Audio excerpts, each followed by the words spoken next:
జగన్ గారికి పిచ్చోడి చేతిలో రాయొచ్చినట్టు ఉందండి ఆయన పద్ధతి అంతా. గతంలో అమరావతి అన్నారు. అమరావతికి ఇల్లు కట్టుకున్నాను, నేను ఇక్కడే రాజధాని పెట్టడానికి ఎలాంటి అబ్జెక్షన్ లేదని చెప్పి అసెంబ్లీలో తీర్మానం చేశారు. కావాలంటే ఇంకో 30,000 కాదు, ఇంకో 50,000 తీసుకున్నా పర్లేదు కానీ బెస్ట్ ప్లేస్ అమరావతి అని చెప్పారు. అధికారం రాగానే 3 రాజధానులు అన్నారు.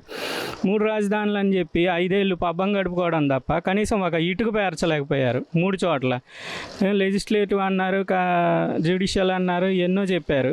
మళ్ళీ ఇప్పుడు అధికారం పోయింది, మళ్ళీ కొత్త పాట ఒకటి అందుకున్నారు, మావిగన్ అంట. ఈ మావిగన్ ఫస్ట్ టైం ఉంది కదా, 10 ఏళ్ల క్రితం నుంచి మావిగన్ ఎప్పటి నుంచో ఉంది. మరి అప్పుడు ఎందుకు చేయలేకపోయారు?